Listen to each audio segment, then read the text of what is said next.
Cadê a mulher que lá em cima? Bom, bom dia a todos. Em primeiro lugar, eu gostaria de agradecer ao convite que me foi feito pela coordenação do PITITROP, tá? E o tema que eu vou abordar hoje são as armadilhas da escrita científica, tá? Eu sou editora-chefe da revista do Instituto de Medicina Tropical desde 2015, como acho que todos vocês sabem, tá? Pronto, agora não está indo. Que ótimo. Beijão. Foi. Bom, então, por que as pessoas precisam publicar artigos científicos, tá? A gente precisa começar falando sobre esse assunto, entendendo que a divulgação científica é um monopólio da língua inglesa. Por que eu estou dizendo isso? Porque num universo de mais de 7 milhões de artigos publicados, 97% dos artigos são publicados em inglês, tá? Apenas 1% é publicado em português ou em espanhol. Portanto, nós não podemos imaginar, né, que todo mundo tenha que falar português, tá? 87% dos pesquisadores ibero-americanos publicam em inglês, tá? Então, isso já é um fato e que não vai mudar. 90% dos artigos da área de ciências biológicas são publicados em inglês. Isso contrasta muito com as ciências sociais. As ciências sociais no Brasil, 90% dos artigos dessa área são publicados em português, mas talvez isso explique também por que o nosso ranking em termos de publicações, nós que somos da área de ciências biológicas, a gente está num patamar mais acima, certo? Bom, e por que a gente tem que publicar, então? Primeiro, você só vai conseguir divulgar a excelente qualidade da sua pesquisa se você publicar. Se você não publicar os seus resultados, ninguém vai saber as coisas boas que você fez, tá? E você vai ter um reconhecimento muito menor pela comunidade científica, tá? Então, você precisa publicar para aumentar a sua visibilidade, tá? Para melhorar as citações da sua pesquisa e, consequentemente, as suas citações também, tá? Então, quanto mais você publica, você vai se profissionalizando nessa arte de publicar, você vai começar a conseguir publicar melhor em revistas de maior impacto, tá? E com isso, a gente já tem muitos pesquisadores brasileiros que em determinadas áreas das ciências biológicas têm notoriedade científica, certo? Tá? Se você publicar, você vai ser mais facilmente encontrável, e isso vai facilitar que você estabeleça colaborações, com isso você expande, tá, a sua rede de contatos, tá? Bom, continuando ainda em por que você precisa publicar? Porque isso vai aumentar as suas chances, a sua potencialidade de você conseguir auxílios à pesquisa e bolsas, não só para você, como de pesquisador, como bolsas para os seus alunos, tá? Só que assim, gente, a publicação, ela tem que acontecer logo após a conclusão do estudo, tá? Eu acho até que a CAPES, por exemplo, nos programas de pós-graduação, ela concede 3 anos após a titulação do aluno para que a divulgação científica seja feita. 1 ano seria pouco, porque a gente sabe que tem muito artigo que fica muito mais do que 1 ano em revisão, e às vezes não é porque ele foi submetido a várias revistas. Tem revistas que têm processo de revisão muito lento, tá? Bom, agora, e por causa dessa demora toda das revistas publicarem, efetivarem as publicações, né? O que aconteceu? Foram criados os biorepositórios de preprints. O que é um preprint? Um preprint é um artigo meio sem formatação, mas onde os autores é que são responsáveis. Lá constam os seus objetivos, tudo mais, e os seus resultados de pesquisa. Esses repositórios de preprint não se responsabilizam pelo que está escrito. A responsabilidade é toda dos autores. E esses preprints, eles são interessantes por quê? Porque eles facilitam com que aqueles resultados comecem a ser comentados, avaliados, os pesquisadores podem sugerir modificações, eles podem criticar, tem muitos que criticam, tá? E, eventualmente, você pode até receber elogios. E existem agora revistas de altíssimo impacto, como a Science, que só estão aceitando submissão de artigos que tenham ficado em repositório de preprint por, no mínimo, 6 meses e tenham recebido boas avaliações. Então, na verdade, como todas as revistas estão tendo cada vez mais dificuldade para conseguir revisores para os artigos, o pessoal está usando de uma forma informal os repositórios de preprint como um meio de você avaliar os artigos, certo? Tá bom? Só que eu gostaria de lembrar a todos que eu aconselho que o preprint seja depositado num repositório de preprint juntamente com a submissão do artigo, tá? O que precisa ficar bem claro é que preprint não equivale a uma publicação. Os preprints, a gente espera que depois de um tempo eles sejam de fato publicados, muito embora o preprint tenha aquele número DOI, aquele código DOI, ele tem, mas aquilo não vale como uma publicação, tanto que o DOI vai mudando conforme os autores vão modificando a versão do artigo, tá? Então, tem muita gente que coloca o artigo como preprint e esquece. E eles esquecem também que isso não pode ser citado no currículo como um artigo publicado, tá? E também porque a gente esquece também do lado do orientador, né? Por que os alunos precisam publicar? Porque o orientador, ele é credenciado em um programa de pós-graduação. E para que ele consiga se recredenciar, daí a 4, 5 anos, ele vai precisar comprovar que os alunos publicaram. E a maior parte dos programas colocam um certo patamar de publicação. Por exemplo, eu sou credenciada no programa de pós lá da pediatria, tá? E para pedir recredenciamento, eu tenho que ter ao menos uma publicação em revista com fator de impacto acima de 2,8, tá? E vários programas têm normas ainda mais rigorosas do que essa. Então, na verdade, o aluno precisa publicar por causa dele, por todos os motivos que eu já citei, mas ele também precisa publicar para não prejudicar o seu orientador. Então, ainda é válida aquela máxima publish or perish, publique ou pereça. Sim, ainda é válido, apesar de ser uma coisa assim um pouco dramática, cruel, isso ainda é válido, tá? Onde publicar? Percebam, eu não vou começar falando em como publicar, falando sobre as partes do artigo, as seções do artigo. A primeira coisa que você tem que escolher é onde publicar. Como eu vou escolher a revista na qual eu vou publicar? Eu vou fazer uma estimativa com base nas referências bibliográficas, né, do que eu li para fazer aquela pesquisa. Eu vou selecionar as maiores autoridades naquele tema e vou ver onde que eles publicam. E também eu tenho que levar em conta sempre onde é que o meu orientador precisa publicar, certo? Ah, mas eu não faço a mínima ideia. Bom, eu deixei o link aqui do Jane, mas existem vários buscadores de revistas, tá? Então, até isso já é uma coisa automatizada e super facilitada para que todos os alunos possam encontrar a melhor revista para aquela publicação, tá? Como é que funciona o Jane? O Jane, eu posso simplesmente entrar naquele link que está na projeção anterior, ou eu posso digitar Jane, vai aparecer um monte de porcarias no Google, mas vai aparecer também o Journal Author Name Estimator, tá? Você abre, encontra essa tela, nessa tela você pode colocar a palavra-chave, você pode colocar um título que você previu para o seu artigo, ou se você já escreveu, você pode colocar o abstract da sua tese, por exemplo, tá? Se você não começou a escrever ainda. Depois você vai clicar aqui embaixo, Find Journals. Você pode também colocar o nome de um autor, Find Authors, e ver onde que ele publicou. Ou Find Articles, mediante as palavras-chave, tá?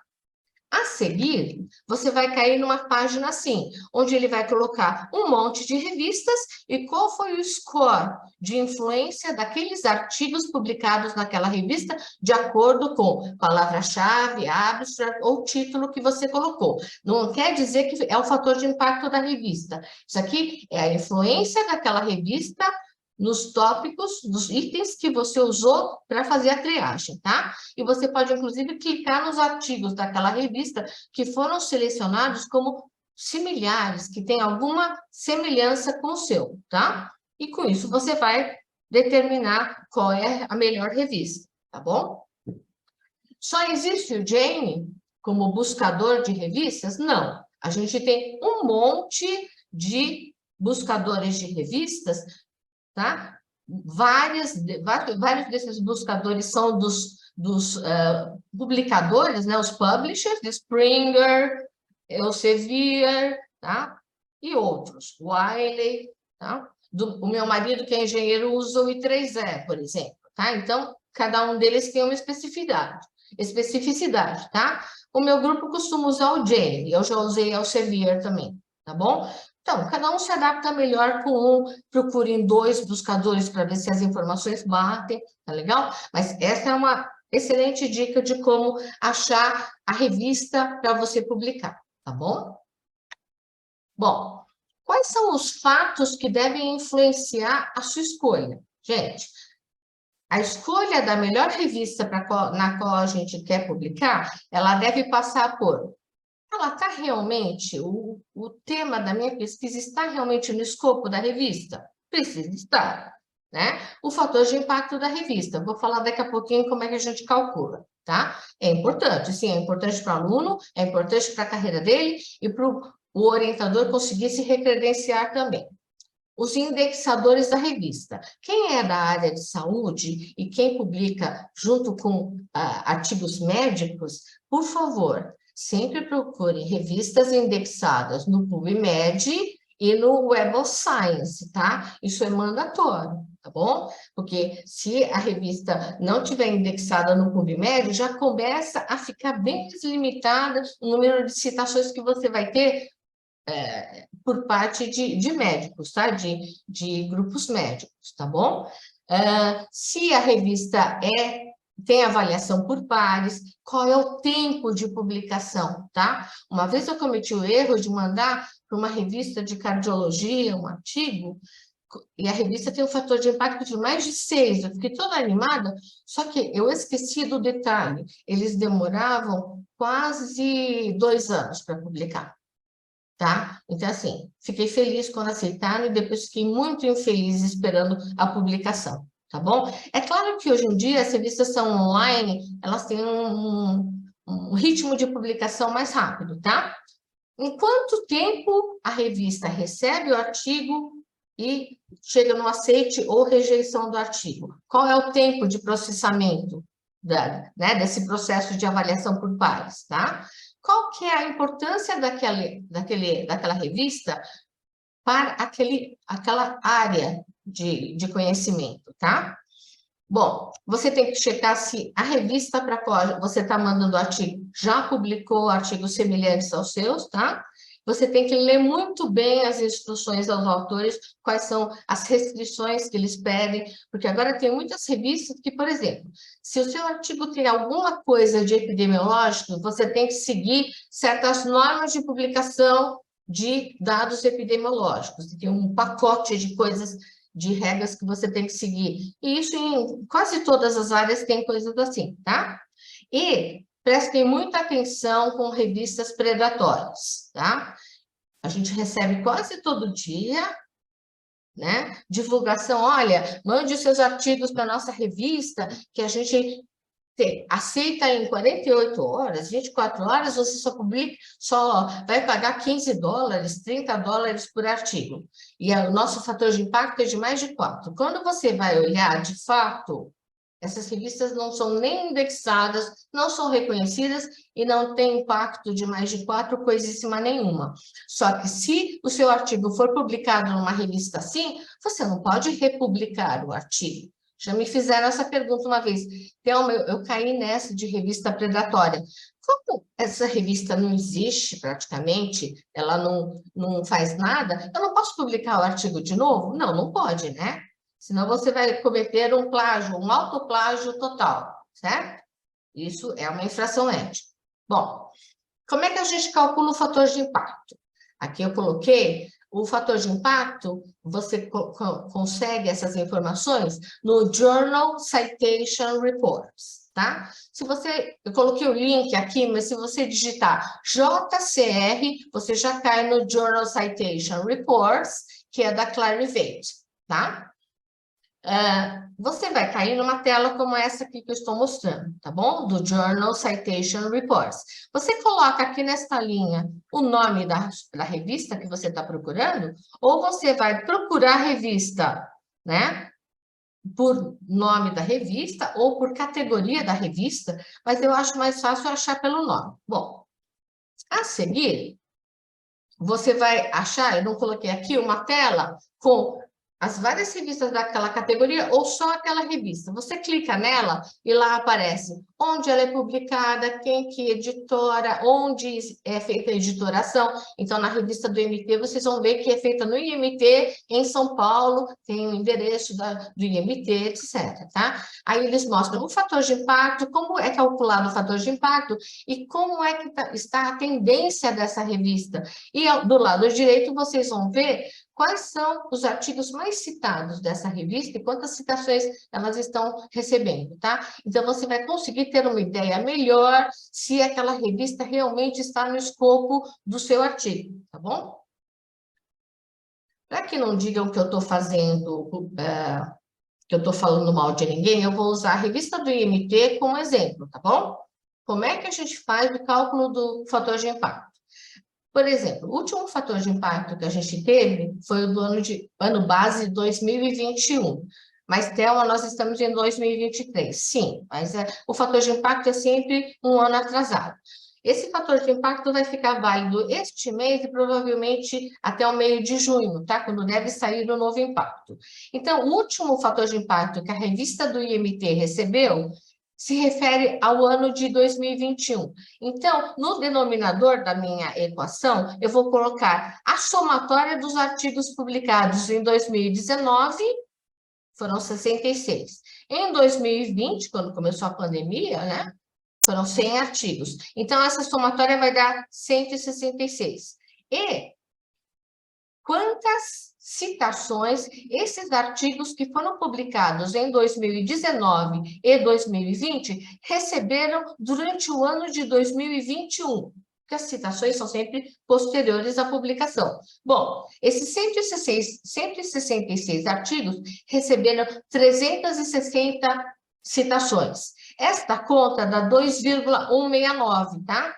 É o cálculo que está feito aqui. 2,169. Então, o nosso fator de impacto é 2,169, tá? Espero que o próximo, que vai levar em consideração os artigos publicados em 2020 e 2021, quem sabe a gente tem a chance de até melhorar um pouquinho, tá bom? Então, é assim que a gente faz o cálculo do fator de impacto, tá? Quando a gente escreve artigos científicos, a gente deve tentar seguir a convencionalidade daquela área específica de conhecimento, tá? E o que é convencionalidade, então? Quando você vai escrever artigos de um certo tipo, então é um tipo de artigo, esses artigos, eles compartilham uma linguagem comum, uma estrutura comum, eles têm uma norma de como se deve fazer essas apresentações, discussão, então eles têm características comuns, tá? Então, você tem uma estrutura padrão para fazer a publicação e nenhuma revista vai fugir disso. Você tem que dizer qual é o título, o abstract, introdução, a metodologia, resultados de discussão e conclusão, ou conclusões, tá? Outros tipos de publicação têm normas diferentes. Por exemplo, se eu for escrever uma tese, eu vou ter que seguir normas, tá? O aluno tem que seguir normas. Se eu for escrever uma monografia, eu tenho que seguir normas também, que são específicas, tá? Tá bom? A comunicação científica, na nossa área, assim como em todas as outras, ela deve ser objetiva, ela deve ser concisa, ela deve ser impessoal, ela deve utilizar uma linguagem técnica, né? Mais para frente nós vamos falar um pouco sobre isso, sobre os jargões. E ela deve priorizar informação de pesquisa, tá? Da sua pesquisa, tá? Ela deve assegurar clareza na comunicação das informações, consistência na sua escrita científica, tá? Ela deve facilitar a leitura e a compreensão das ideias que você está apresentando. Ela deve demonstrar que você que está publicando tem uma boa compreensão das características que a convencionalidade da nossa área requer, tá bom? Ela vai estabelecer que você é um pesquisador que tem credibilidade e que tem expertise para ser um escritor acadêmico, um escritor científico, tá bom? Bom, aí é interessante, infelizmente vocês não vão conseguir ver a figura, mas talvez eu consiga mudá-la de lugar. Bom, o que eu aprendi fazendo cursos de linguística aplicada, eu fiz um curso de linguística aplicada a ciências da saúde, né? É que as comunicações têm um estilo e que este estilo depende da cultura da qual nós viemos, tá? Então, existem culturas, porque assim, as diferentes culturas, elas têm maneiras diferentes de organizar a informação e de transmitir essa informação, de comunicar, tá? Existem culturas, então, que são culturas de high context. Pasmem vocês que nós brasileiros, somos uma cultura de high context. O que quer dizer isso? Nós temos diferentes modos de fazer a comunicação. Nós somos pessoas que gostam muito de manter uma certa proximidade com o interlocutor. Então, nós somos assim, né, gente? A gente mal conhece a pessoa, já dá 3 beijos, já pega no ombro da pessoa, né? Então, assim, se você fizer isso no Japão, será um escândalo, tá? Isso não é permitido nem entre namorados, não é uma coisa bem vista pela cultura. Então, nós somos assim, nós somos, tanto quanto os italianos, provavelmente, muito dados a fazer gestos, né? A lançar olhares, a comunicar mediante atitude, mediante coisas não ditas, a fazer careta, se gosta ou não gosta, tá? Então, nós somos assim. E a gente usa muito onomatopeia é chegar a falar assim, chega de nhenhenhé, né? Ou então imitar um barulho que está sendo feito, imitar uma pessoa, o jeito que ela fala, né? A gente usa muita metáfora, a gente usa muito pleonasmo, e isso não é coisa admissível em artigo científico, tá? Vocês não sabem o que eu recebo e eu tenho que ler nos case reports. As pessoas acham que elas podem publicar um case report e com uma linguagem que é a mesma que elas usam durante uma visita médica, uma coisa informal, tá? Então, assim, não pode, não é assim, tá? A gente tem uma tendência a usar palavras demais para comunicar alguma coisa que é desse tamanho. E a gente faz um carnaval e usa um monte de palavras. Meus alunos ficam nervosos de vez em quando porque eles vêm mostrar o que eles escreveram. E eu falo, diga para mim, o que você acha que você quis transmitir neste parágrafo? Daí eles olham, não sabem bem o que responder, e daí eu chego à conclusão que aquele parágrafo não serve para nada, a não ser para redizer, em outras palavras, o que já não foi dito. E os alunos ficam chateados, porque eles levaram um tempo para pensar em como escrever aquela coisa. Mas, assim, a gente tem que prestar atenção e não querer ficar contando a mesma coisa várias vezes, tá? A gente sempre acha que comunicou bem a informação e, de repente, a gente se vê, assim, dizendo meias coisas, com meias palavras. Isso também acontece. Mas quem lê vai entender o que eu quis dizer. Não, isso não existe em escrita científica, tá? Tá bom? E a nossa linguagem é chamada de conotativa, tá? Então, aqui, vou ver se eu consigo deslocar, deixa eu ver. Não. Não consigo, eu não consigo mexer. Mas aqui na figura, eu quis dizer, eu mostrei, denotação é uma pessoa que está falando de um coração e vai falar do coração, aquele órgão que todos nós temos, né? E numa linguagem conotativa como a nossa, o coração pode ser várias coisas, inclusive porque eu estou gostando do que a doutora Thelma está falando. Então, eu faço assim, ó, um coraçãozinho. Ai, amei isso, tá? E as pessoas acham normal, só que se você fizer isso no outro país, eles vão ficar pensando, o que será que está fazendo essa pessoa? É verdade, mas nós somos assim, nós somos muito afetuosos, né? E na linguagem científica você não pode ser, tá bom? Já numa cultura que é uma cultura de low context, que é a cultura dos anglo-saxões. Portanto, eles são assim, e eles vão julgar o seu artigo pelos standards, pelos padrões deles, tá? Eles dão ênfase a palavras que foram ditas, eles dão foco à comunicação verbal, eles dão importância para o que está escrito. E cada uma das palavras que estiver no texto, ela tem que ter um propósito de estar lá, tá? Eles são muito mais objetivos que a gente, isso é uma verdade, nós temos que admitir isso. Eles são literais, é ou não é? É preto ou branco? É sim ou não? Você escreveu ou não escreveu? Ele entendeu ou não entendeu o que você falou? Tá? E eles fazem, então, uma comunicação denotativa. O coração é só o órgão, é aquele órgão, ele não é outra coisa, tá? E os desvios dessa convencionalidade que a gente comete, tá? A gente tem uma necessidade, parece que a gente precisa escrever demais, explicar demais as coisas. E a gente não precisa, tá? A gente usa sentenças longas demais, parágrafos longos demais. Cada uma das convencionalidades daquela área tem um certo padrão. O padrão geral é que você deve ter 25 palavras por sentença, tá? Nos jornais médicos, nas revistas médicas, o número de palavras que eles consideram padrão é menor, porque as palavras médicas já são, em geral, o jargão médico já usa, sabe aquelas síndromes que tem 2 nomes, porque foram os 2 pesquisadores que descreveram a síndrome pela primeira vez. Então, as doenças têm nomes muito compridos, as síndromes têm nome comprido, o jargão médico é complicado, então, você precisa fazer frases mais curtas.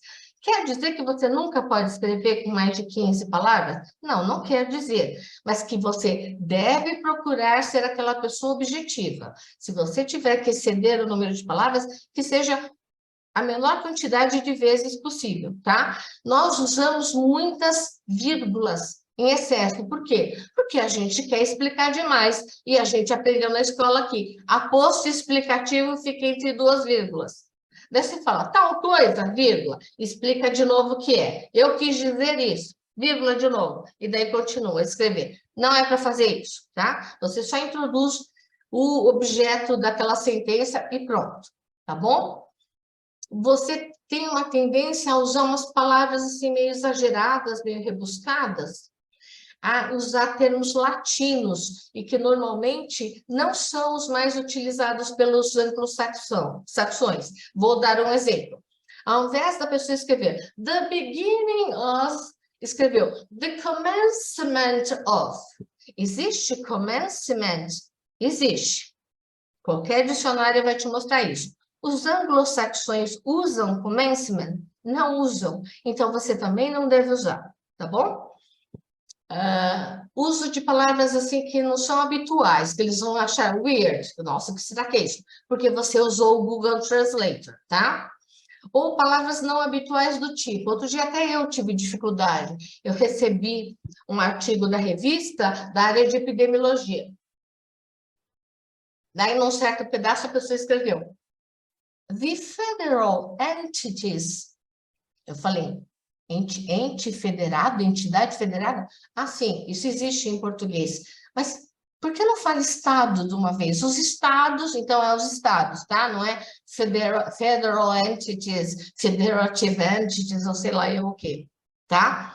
a distribuição das frases, né? A distribuição das palavras e o que elas significam na frase também não é a mesma que a gente usa. A gente costuma descrever as exceções, as particularidades, e depois você fala, ai, tudo isso que eu falei é sobre isso. Não, os anglo-saxões fazem o contrário. Eles colocam de cara o objeto, e depois eles falam resumidamente das exceções, tá? A gente parece que dá ênfase às picuinhas, aos detalhes, tá?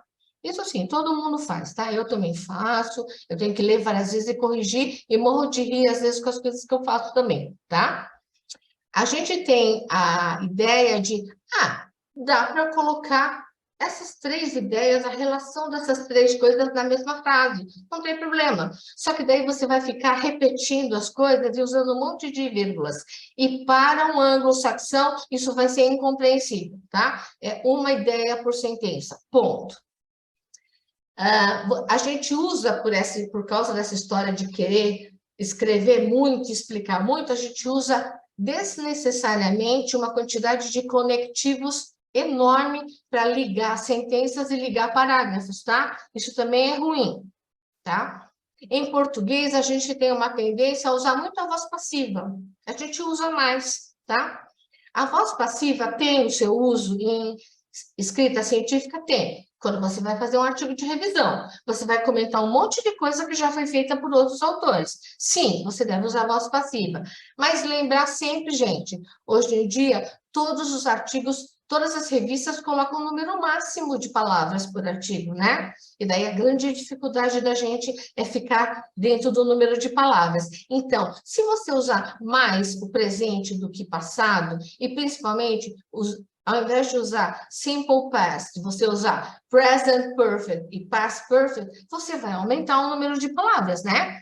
Have been recently, não sei o quê. Have been discovered, sei lá. Você vai usar mais palavras do que usar presente ou passado simples, tá bom? A gente usa palavras em excesso, não vou cansar de dizer nunca isso para vocês. E não é porque você escreveu uma excelente tese que você pode simplesmente pegar o abstract e botar no Google Translate.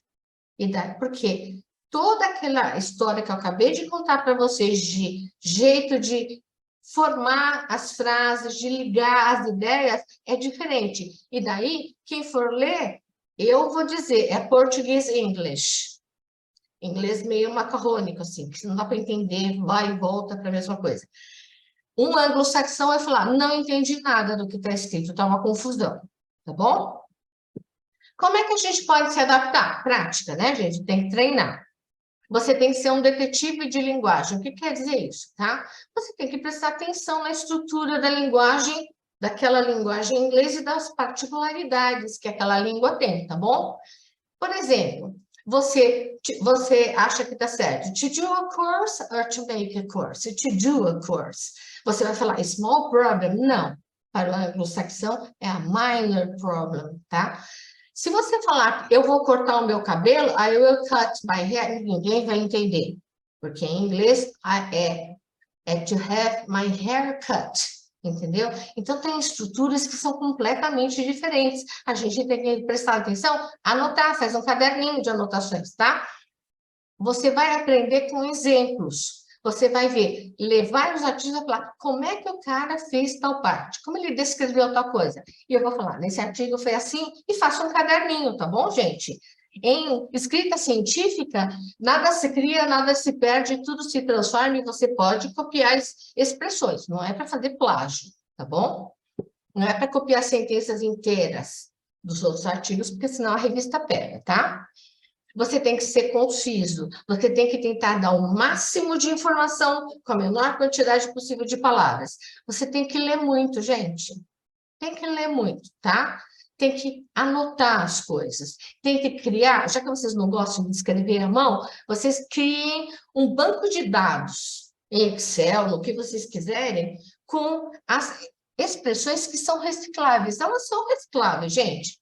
Como você faz para colocar uma ideia e depois você contrariar aquela ideia. However, ou então, although, só que se você usar sempre however, vai ficar meio monótono. Você pode colocar however, on the contrary, conversely, Ou então, although, só que although tem que mudar a estrutura da frase. Vocês entenderam?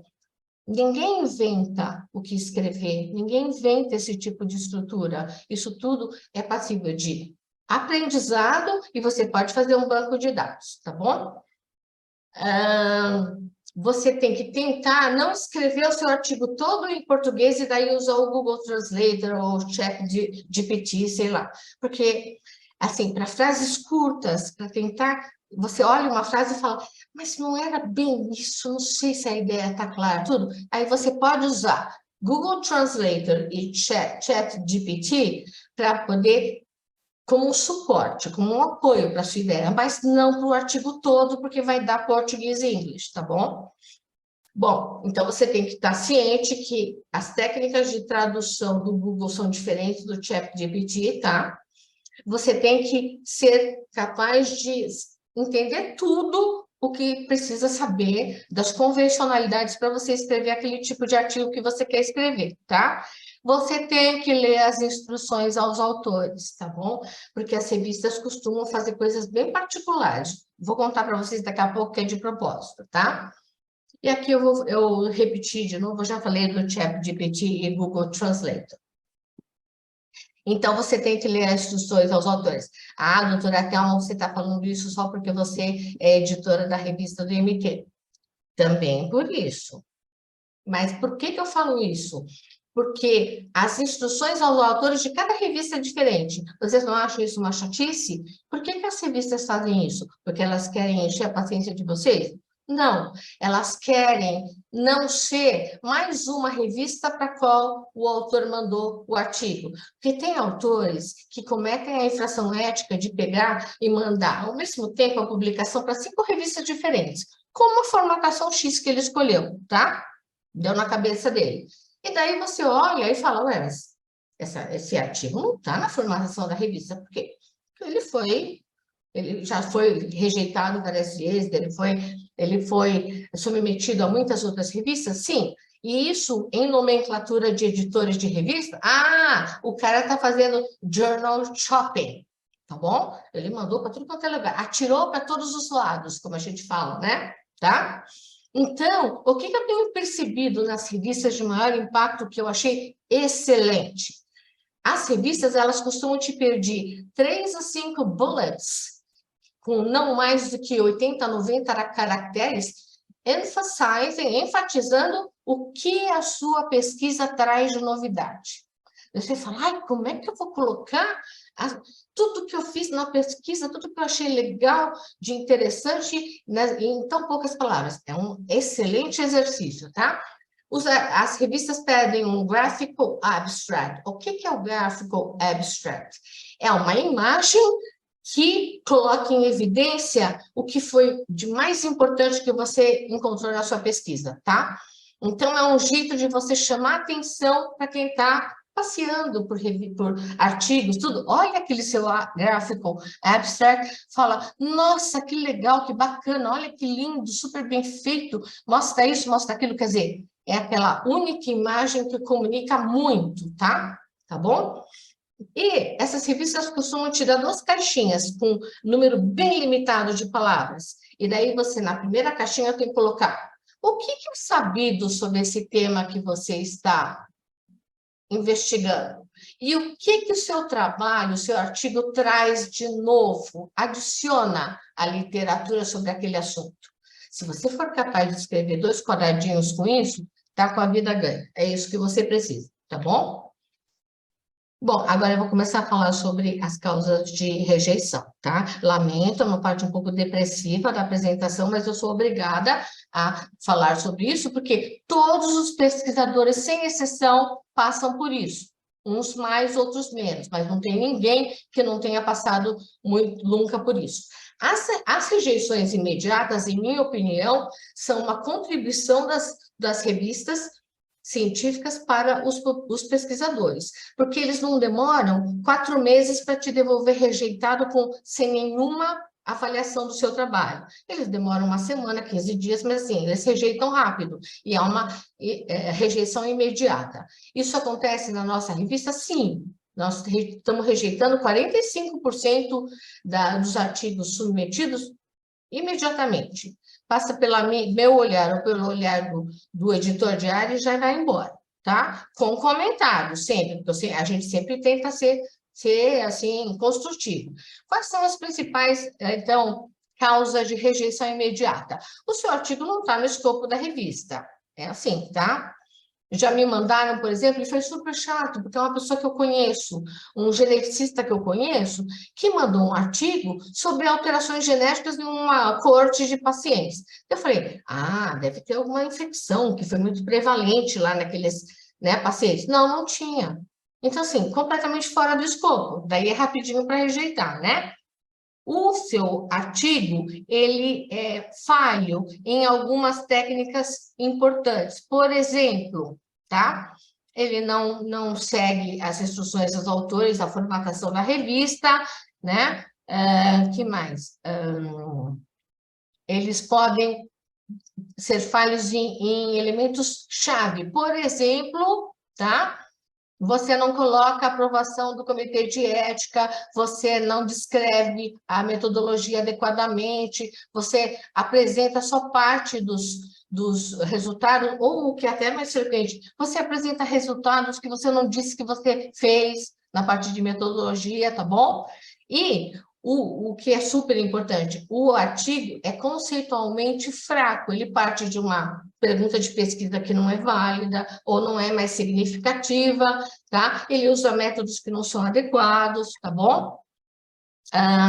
Bom, a gente percebe que ele não foi formatado para a nossa pesquisa, para a nossa revista, né? Tá? Que mais? Isso acontece com todo mundo, né? As revistas científicas estão sobrecarregadas com um enxame de artigos submetidos, tá? Vocês imaginam o corpo editorial da Nature, quantos artigos eles recebem por semana? Então, uma revista assim rejeita 99% dos artigos recebidos. Boa parte dessa rejeição imediata, tá bom? E também você pode ter uma rejeição por causa de uma decisão técnico-administrativa que foi feita pela revista. Vou dar um exemplo. A partir de um determinado período da Covid, eu passei a não aceitar mais nenhum artigo que falasse de tratamento com cloroquina.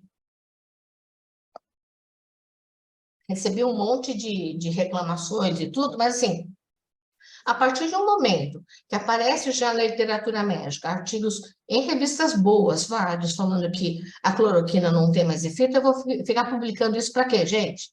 Tá? Bom, em relação às seções de artigo, qual que é a liderança em termos de rejeição? É a parte de delineamento do estudo e análise. Geralmente existe falha conceitual nessas partes, tá? Que mais? Bom, se o seu artigo foi rejeitado de uma forma assim meio genérica, você vai receber comentários como, olha, não está no escopo da revista, mas assim, você não recebe uma avaliação de fato, né?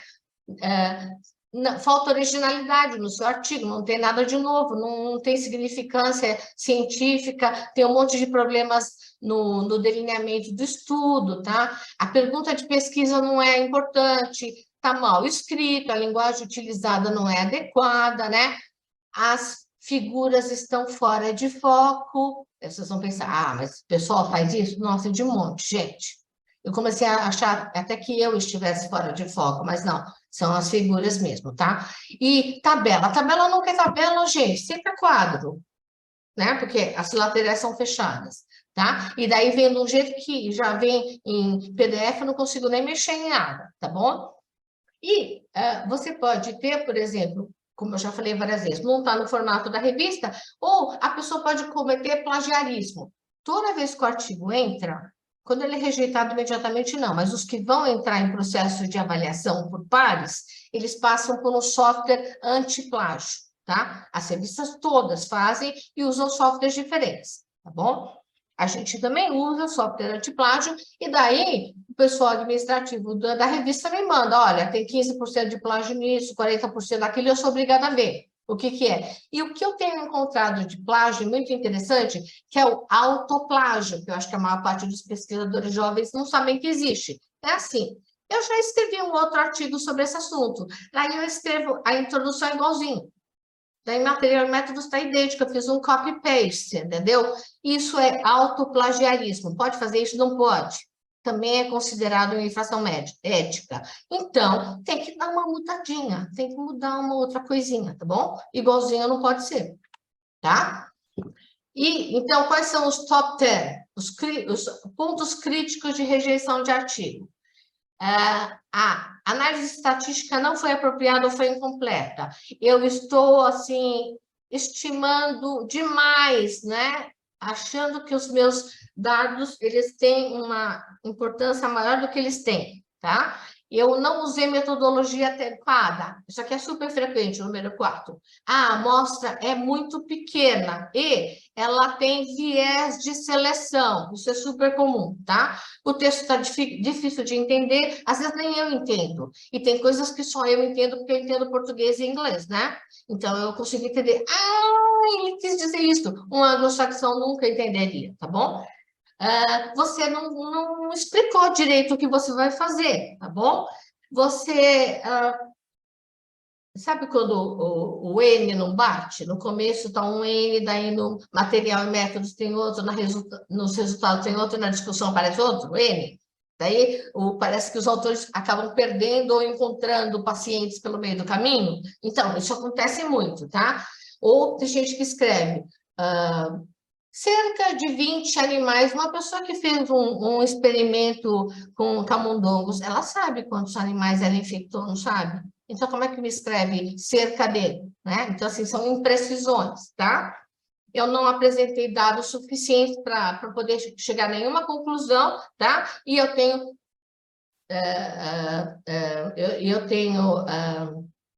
nossa, às vezes esqueço até a palavra em português. Eu tenho figuras, né? E tables. O que é table mesmo? Já esqueci agora. E tabelas e figuras que não estão bem, tá?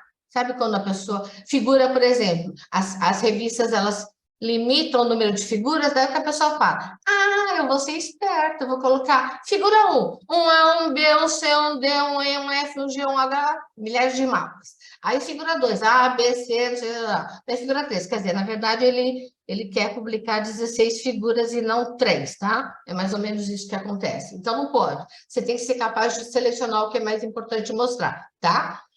Quais são as maiores críticas? Deixa eu ver que horas são. Quais são as maiores críticas, então? Mais ou menos o que eu já mostrei, tá? E aqui vocês vão poder... Essa apresentação vai ficar disponível para vocês, tá? Mais ou menos o que eu já falei, né? Que aqui eu queria dizer o que os editores e revisores mais criticam, tá? É mais ou menos o que eu já mostrei para vocês, tá? Então, eu tive um artigo rejeitado. Pesquisadores jovens geralmente têm essas fases que nem a fase de luto, né? Primeiro, ele entra em denial, em negação. Eu acho que eu vou ver. Eu recebi a resposta, mas acho que eu vou ver só na segunda. Ou então ele fala, eu li, mas acho que eu não entendi direito o que aconteceu. Daí ele passa para a fase de ódio, é ódio mesmo, ele fica com ódio dos revisores, com ódio da revista, com ódio de ter feito a pesquisa, com ódio de tudo. Depois ele passa para a fase de bargaining, ele vai tentar fazer uma barganha com a revista. Eles pediram para modificar 6 coisas, mas se eu modificar esta coisa aqui só, já será o suficiente para eles aceitarem, tá? Ou eles entram em depressão e abandonam tudo, abandonam a carreira, abandonam o laboratório, abandonam o artigo, não querem mais saber. Eu até entendo que se entre nesta fase, mas eu não entendo que não se saia desta fase para a fase seguinte, que é a aceitação. Ok, algumas das coisas, ou muitas das coisas que eles falaram têm motivo, e eu vou arregaçar as mangas e vou trabalhar no artigo, tá? Bom, então, aqui eu estou mostrando o que faz com que... O que você deve fazer depois da rejeição, tá? Você tem que fazer as mudanças, e muitas revistas fazem, olha, a gente recomenda tais modificações e que os autores ressubmetam o artigo modificado. Ok, você pode ressubmeter para a mesma revista. Você pode fazer as modificações, porque você concordou com algumas das que você recebeu, e submeter a um outro uma outra revista porque você ainda continua com o ranço daquela revista. Isso pode acontecer.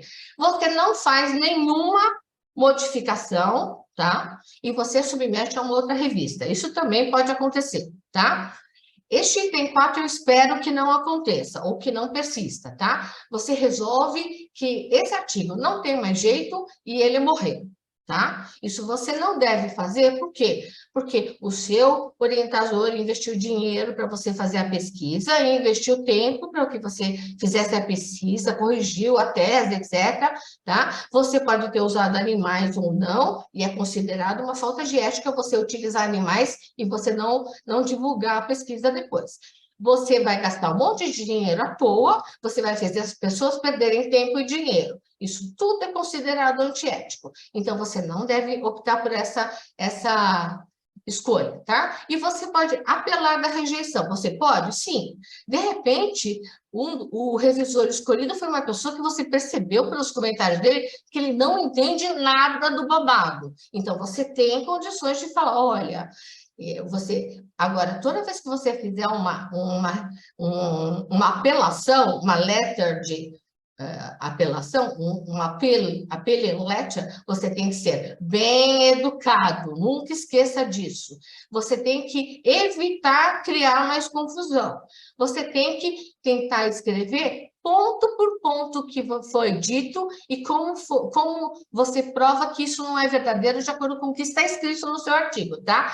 Seja específico, não seja vago, não escreva demais, tá?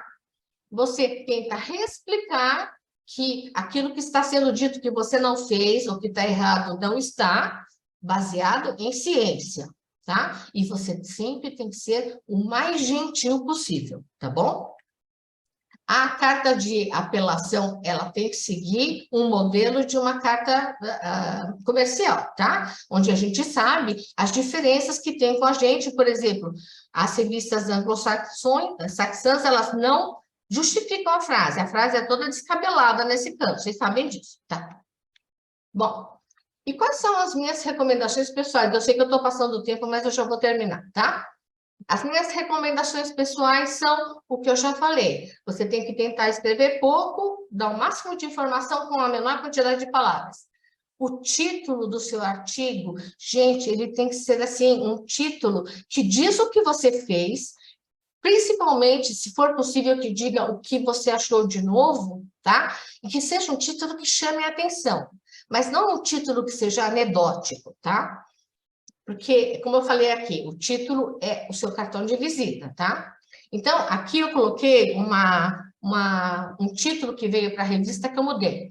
Prevalence of dental surgeons with positive IgG anti-HBV in 32 basic health units located in 10 cities in the interior of the state of São Paulo, Brasil. Tá? Gostaram? A pessoa parece que resolveu escrever o artigo no título, né? Aí eu olhei e falei assim, a pesquisa tem mérito, eu vou ajudar. Eu coloquei a cross-sectional study on dental surgeons' immune status against hepatitis B virus in the public health system. Se alguém aqui achou que estava melhor antes, pode parar de assistir a aula, porque nós não nos daremos bem, tá bom? Assim, eu acho que os autores reconheceram que ficou melhor, queriam até me colocar como coautora do artigo, vejam que absurdo, tá? O abstract, ele tem que conseguir dizer tudo o que você fez. Ah, mas não é possível, porque eles pedem um abstract com 200 palavras, 250 palavras. Tem que ser, tá? Não use inglês em voz passiva, sabe? Você tenta usar aquele inglês bem americano, onde você adjetiva tudo e usa as frases bem curtas, tá? Não esquecer da comissão, da aprovação da pesquisa na comissão de ética. Na introdução, não ficar contando as coisas desde 1917, tá? Contar só qual é o estado daquele tema atualmente, tá? E o que você pretende fazer. Tá? Qual que é a sua hipótese de pesquisa? O que você quer fazer e por que aquilo é importante de ser feito? Na parte de pacientes ou amostras, né? Você tem que mostrar como você calculou o N, o número de casos.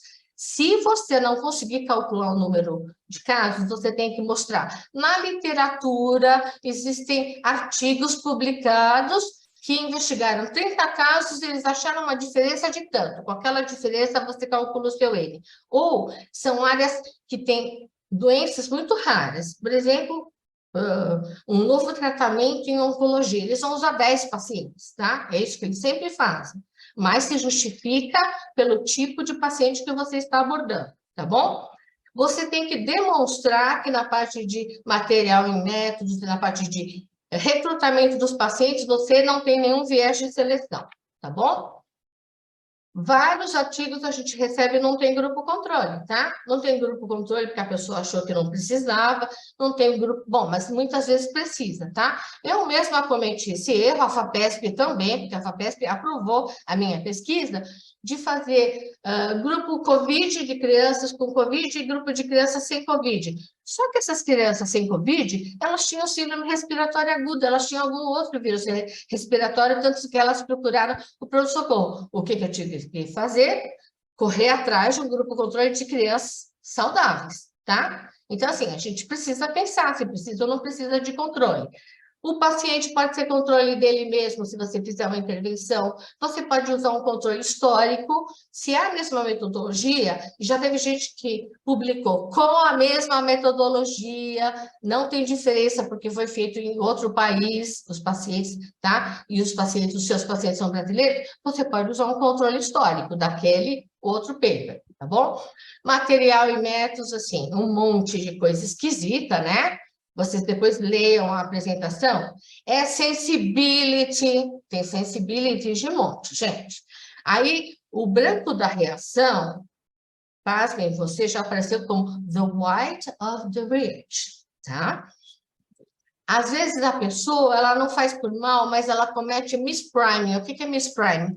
Eu chamo a mesma coisa de vários nomes diferentes. Por exemplo, eu que trabalho com biologia molecular, vou chamar o primer de primer, de oligonucleotides e de oligonucleotides, sei lá é o quê, entendeu? Eu dou 3 nomes para a mesma coisa e cada hora eu uso um. Você, ao invés de dizer para o seu leitor o que você está fazendo confusão na cabeça dele, tá? Bom, tem gente que estuda 15 pacientes e calcula a porcentagem. Ah, achei 2 pacientes em 15, então dá 13,33%. Não dá, né, gente?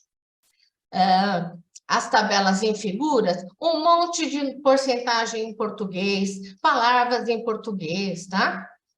As figuras não estão no foco, tá bom? As figuras estão em tamanho muito pequenininho, daí quando você amplia, elas ficam totalmente fora de foco. Na discussão, você discute coisa que você não introduziu, né? Eu falo que tem que introduzir as coisas que você vai usar para discutir. Aí, o que você faz? Você discute resultado que você não apresentou, você acha um P menor do que 0,05, só que quando a gente vai ver o intervalo de confiança, ele passa pelo zero. Então, na verdade, aquele resultado não é significativo, tá? E você considerou que é. E daí você tem a associação entre 2 parâmetros e você decide que aquela associação é uma relação causa e efeito. Não pode. O delineamento do seu estudo não permite, tá bom? E você colocou um monte de coisas que você não achou, tá? A gente tem muito isso, as pessoas que se acham, né? Então, acham assim que descobriram a América. Ou você vê que o aluno e o orientador entraram em depressão, aí eles concluem dizendo que mais trabalhos precisam ser feitos com casuísticas maiores, tá? Isso também é comum. Aí você fica pensando, ué, mas então para que eu vou publicar este trabalho? Não é? Então, o que você deve fazer é escrever, tá? Porque não é um processo natural para todo mundo. Tem gente que gosta de escrever e gente que detesta escrever. Só gosta de colocar as ideias em quatro palavras no WhatsApp. Mas, então, vão ser capazes de preencher aqueles 2 quadradinhos e aqueles bullets, né? Que eu falei, tá bom? Vocês têm que ler mais, tá? Vocês têm que...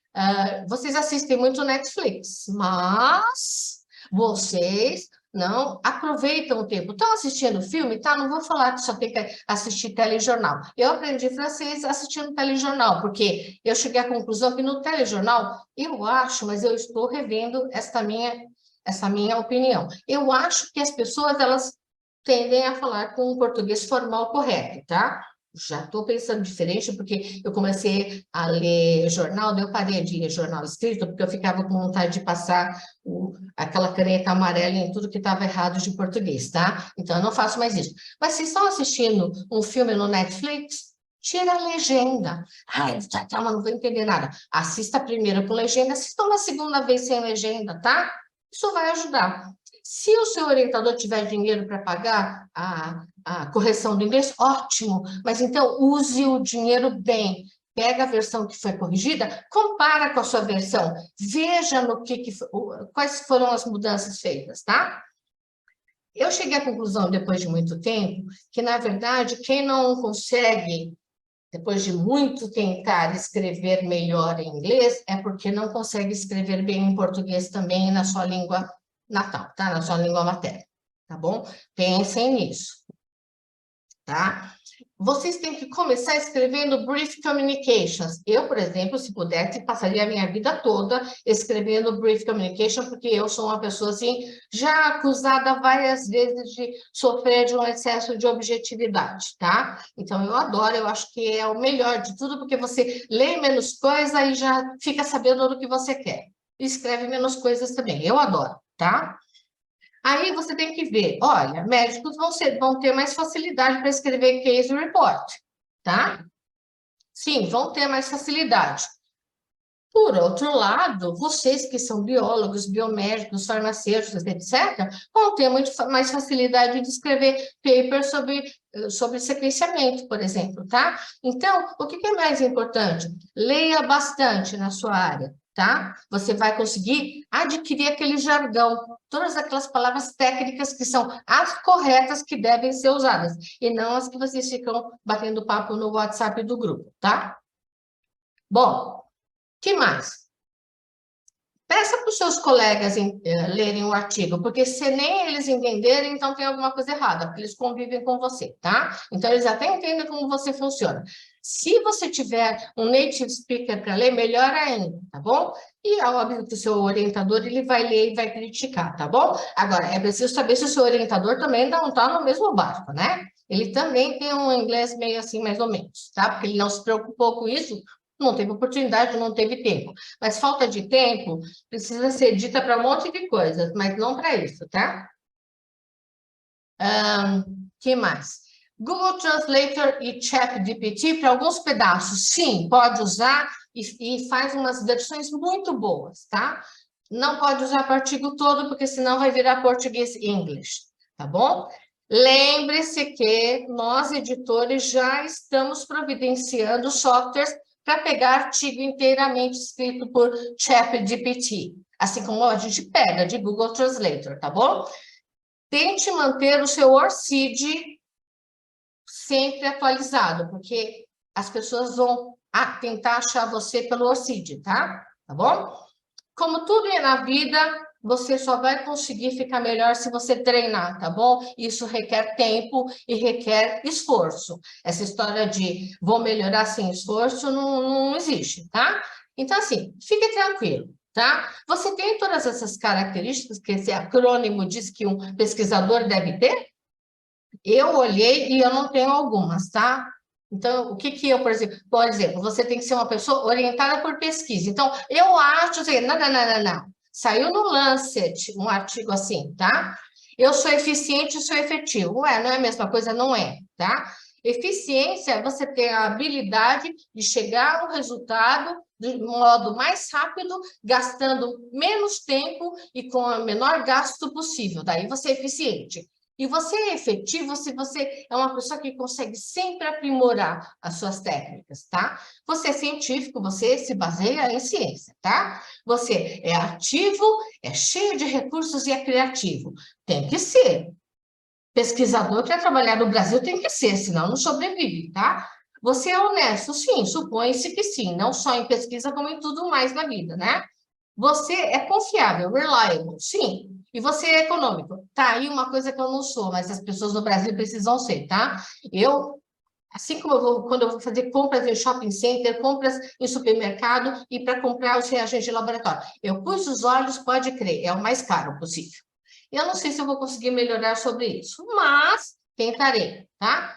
E não se preocupe, a minha última mensagem para vocês é: whatever your writing goals are, remember one thing: yes, you can write. Tá bom? Obrigada, thank you for having me. Obrigada pela sua aula, pela excelente aula. Vamos abrir, então, aqui para perguntas. E quem quiser, ou escreve no chat a pergunta que gostaria de fazer, ou a gente abre o microfone. Oi. Eu queria, além de parabenizar essa aula, que eu me diverti muito pela objetividade da professora, foi muito boa essa aula. Acho que é uma aula que devia ser assim feita toda vez que um aluno entrasse aqui no MT para fazer um estágio, deveria ter essa aula para começar. Então, eu gostaria de pedir para ela, você poderia deixar, além de deixar no site, na parte de Pititrop, acho que essa aula deveria estar na parte de revista também, na parte do site da revista, se ela poderia disponibilizar. Posso sim, excelente ideia. E, por favor, as ideias são de todos. Quer dizer, tem coisas minhas, são my personal recommendations, mas assim, this is me, né? Essa sou eu, e outras pessoas podem pensar diferente, não é proibido pensar diferente. Só é proibido não tentar e não escrever e não melhorar. Isso é proibido, tá? Exatamente, parabéns. Eu gostaria aqui de fazer um comentário que é sobre o que nós temos, na verdade, é a língua inglesa, a língua científica é a língua inglesa e não tem retorno.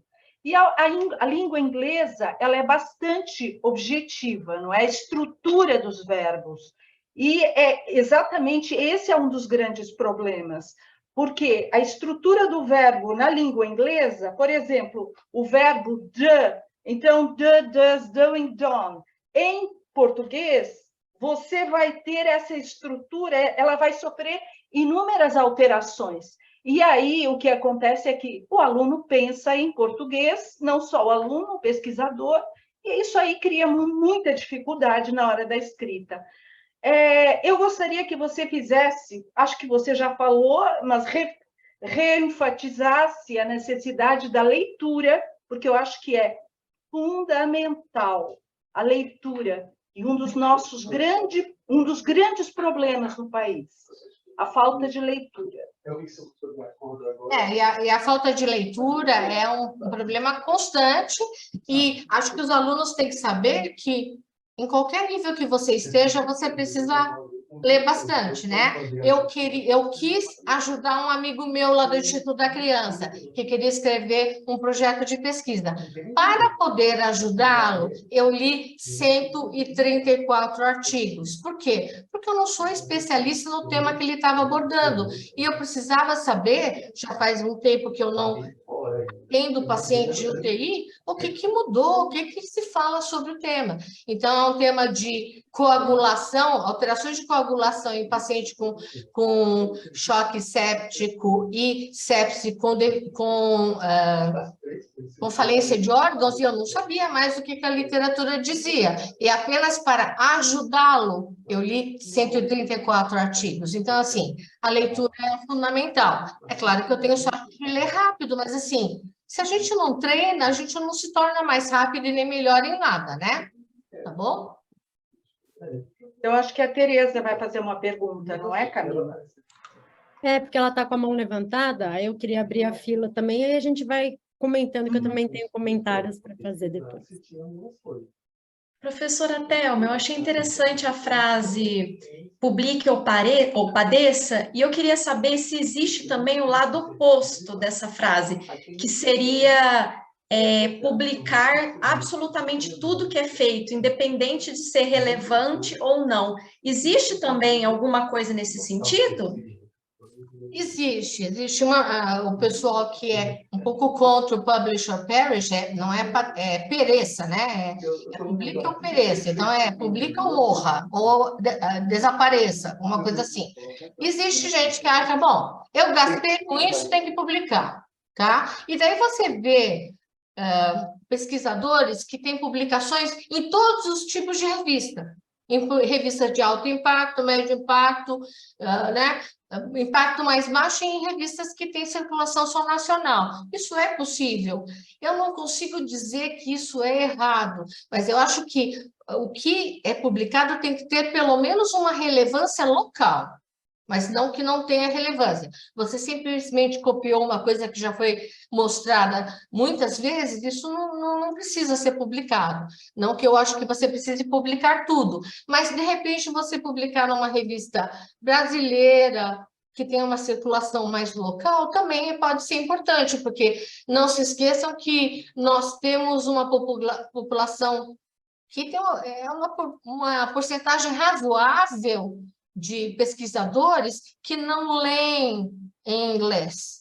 Então, tudo que eles leem é em português. Isso é, por exemplo, quem trabalha em ciências sociais, né? Então, assim, eu não acho errado, não.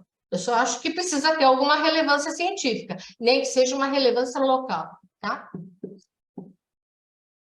Nesse sentido, não sei se a Tereza acabou, quer falar mais, Tereza?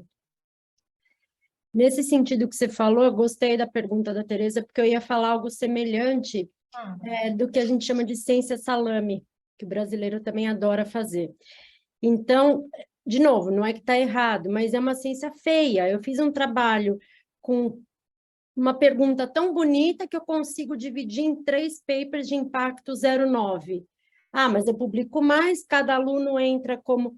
Tem um mérito por um lado, mas eu acho que é uma cultura que a gente deveria tentar prestar atenção e diminuir. Demora mais para publicar, é um artigo só, mas é melhor um impacto 5 do que 3 impacto 0,9, e que às vezes um deles sequer vai ser publicado, porque não tem uma hipótese, é uma descrição inútil de alguma coisa que você gastou dinheiro, tempo, fez, mas desculpa, a gente faz coisa inútil todo dia, né? Você faz um café de manhã e joga o resto fora porque não terminou de tomar. Tem gente... Você vai, né? Então, eu queria que você comentasse isso.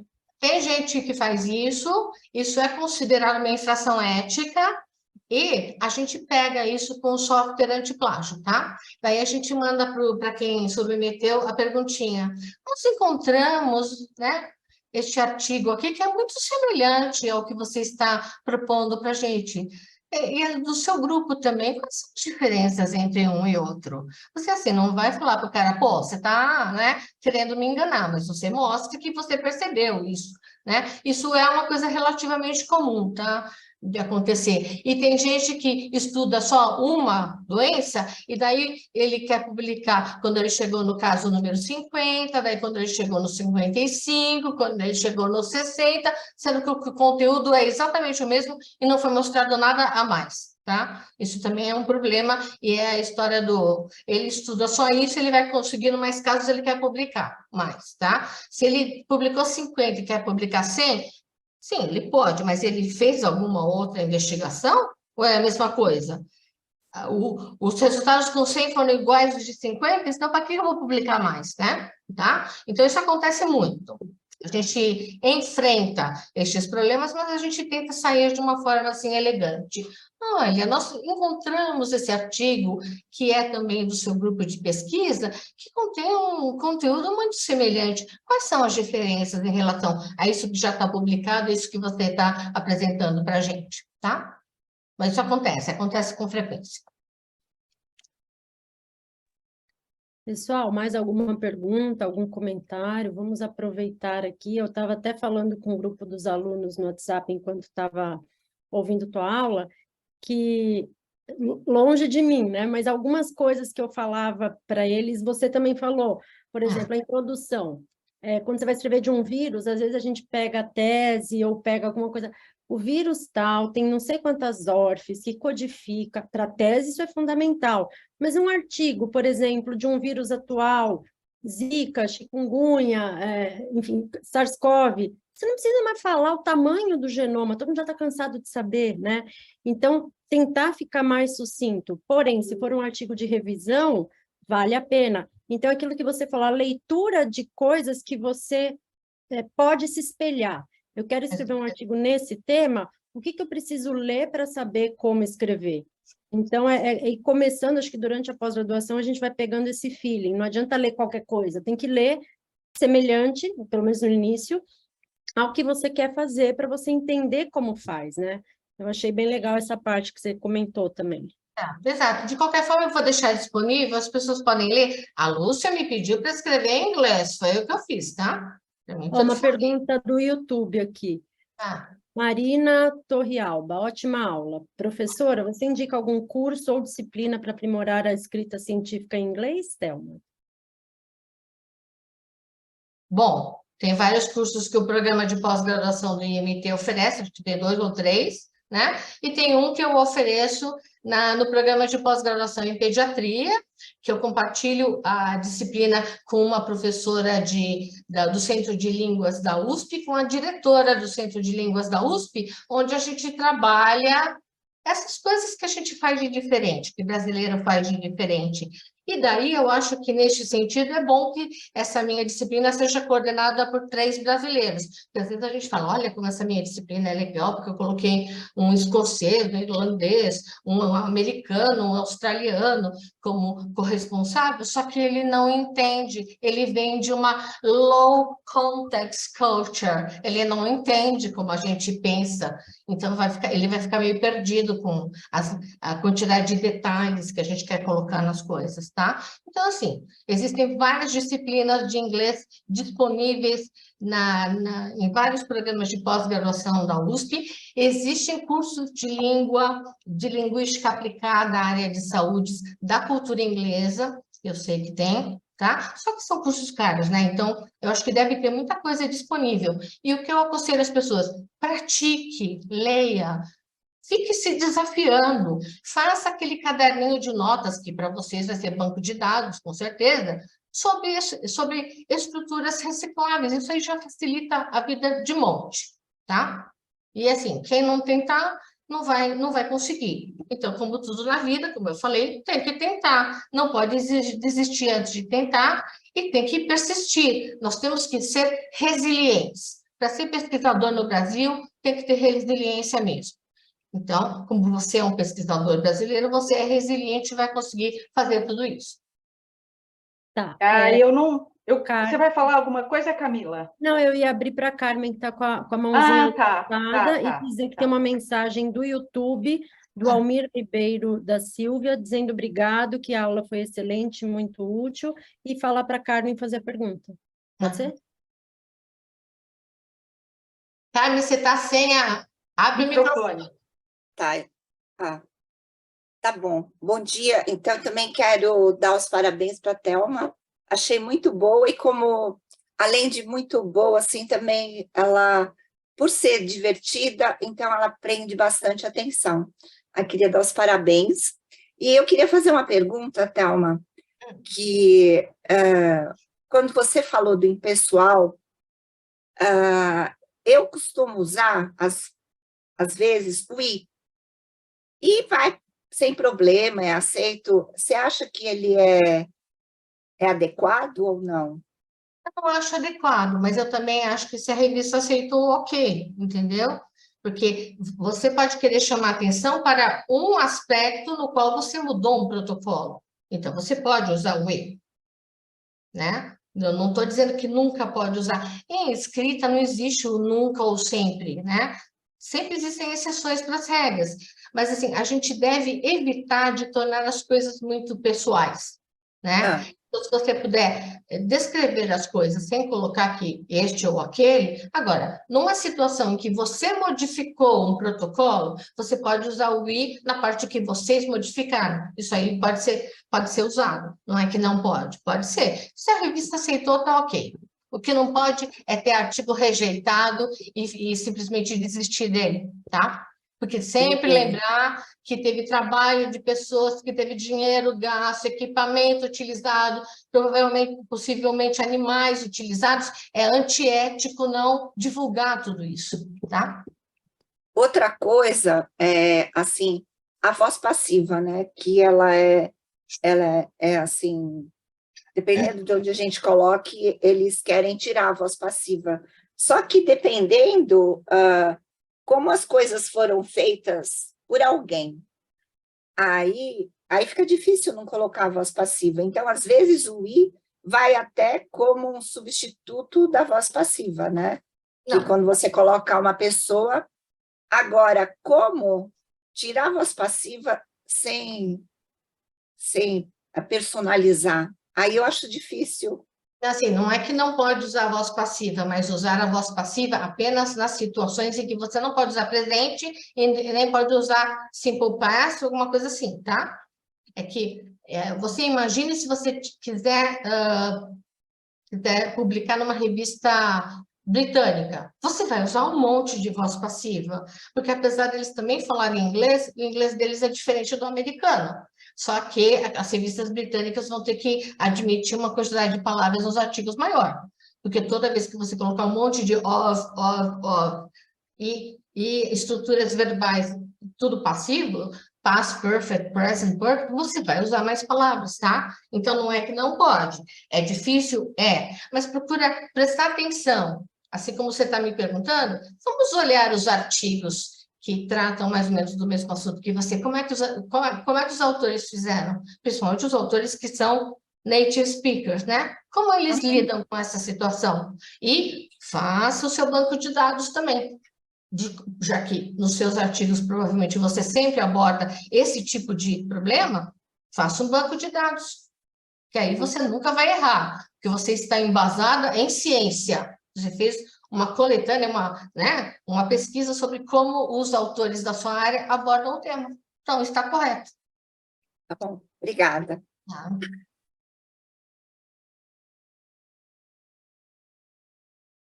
Você está muda, Lúcia? Tá bom. Estou vendo aqui se tem mais perguntas. Aqui no chat estão sugerindo aqui um link sobre escrita científica. Quem puder acessar, ok? Agora, eu queria fazer, eu acho que é a última pergunta. O que você, professora Thelma, diz desses preços das revistas? Até onde vai isso? Então, até onde? Então, é um absurdo, né? Porque o número de revistas, porque simplesmente virou um business, né? Virou business, virou negócio. Então, a quantidade de revistas nas quais a gente pode publicar hoje em dia, e não estou falando das predatórias, né? Estou falando de revista científica mesmo. Aumentou muito, tanto que eles vivem atrás da gente para publicar, né? Sim. Porque todo mundo está tendo falta de artigos submetidos devido à quantidade. Daqui a pouco vai ter mais revista do que pesquisador disponível. Então, assim, os preços são absurdos. Eu já publiquei lá junto com o pessoal do Instituto da Criança. Gente, pasmem, uma publicação saiu mais de R$30 mil. Isso é dinheiro para caramba que a gente pode usar para comprar um monte de reagentes, para consertar equipamento, para fazer um monte de coisa. Então, o que eu tenho optado por fazer, infelizmente, estava coberto na minha apresentação. Quando eu falo de onde você deve publicar, do lado direito eu coloquei Golden Open Access e Green Open Access. O que eu tenho feito? Eu tenho procurado revistas que tenham o fator de impacto, a qualidade que eu quero, que estão no escopo do artigo, etc., e que possibilitem ao autor, né, publicar como Green Open Access. O Green Open Access você publica sem pagar, só que a revista se dá o direito de te colocar um embargo.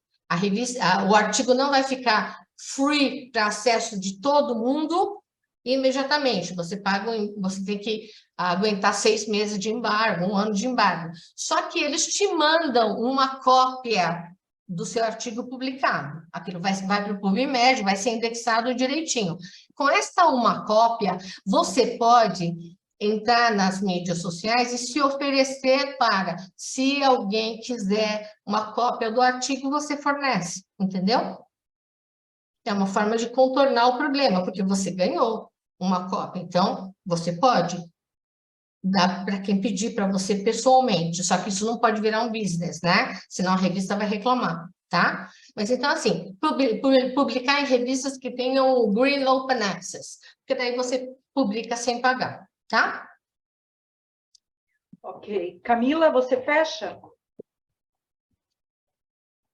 Tá bem, então acho que como não tem mais perguntas nem aqui, nem no YouTube, queria agradecer a presença de todo mundo, participação, com certeza foi uma aula muito útil para todos, não só para os alunos, e principalmente a tua participação, Thelma, ter dedicado tempo para preparar a aula e para estar aqui hoje com a gente, dando a aula e respondendo as dúvidas e comentando tuas impressões. Muito obrigada pela participação. Eu que agradeço o convite e fico à disposição, gente, porque eu gosto muito de estimular, né, as pessoas. Então, eu acho que é um trabalho chato, o trabalho da revista é muito chato, né? Mas é uma coisa necessária. E a gente aprende, né? É bom também, porque não é só chato, a gente também tem aprendizado, eu aprendo todos os dias. Então, assim, no dia que a gente achar que não precisa mais aprender nada, então estaremos prontos para a aposentadoria e principalmente para morrer também, né? Porque você não vai aprender mais nada, não serve para mais nada socialmente. Se a pessoa não tem um papel social, eu não vejo muito porque ela deve existir, certo? Então, vamos nessa, né? Vamos tentar continuar, vamos ver se a gente consegue um bom fator de impacto e seguimos em frente, tá bom? E, assim, os alunos não têm grupos? Por que eles não começam a discutir? Cada vez um leva o artigo que tentou escrever e todo mundo palpita. Várias cabeças sempre pensam melhor que uma, né? Tá? Eu já sugeri inúmeras vezes para os alunos, pelo menos do lado de cá, o Viro Club, não é, Camila? A Camila tem o Viro Club, que é um link em que os alunos conversam, assistem palestras. Eu acho que seria por aí, seria muito importante essa integração dos alunos pelo Viro Club. Eu tenho divulgado aqui. O Viro Club ele é aberto, na verdade, a iniciativa não foi minha, foi dos alunos da virologia, e já fazendo uma pseudopropaganda, eles têm uma página no Instagram, no Twitter, tem reuniões quinzenais apresentando artigos, mas não só artigos, já teve uma apresentação sobre escrita de meta-análise, tem também temas voltados ao público geral, não só a virologia. Então, eu acho que todos os alunos deviam, de alguma forma, se reunir para discutir coisas de importância comum. E aí, para quem conhece a turma lá da virologia, o convite está feito para participar, tá bom? Obrigada mais uma vez, Thelma. De nada. Então, Tchau, pessoal.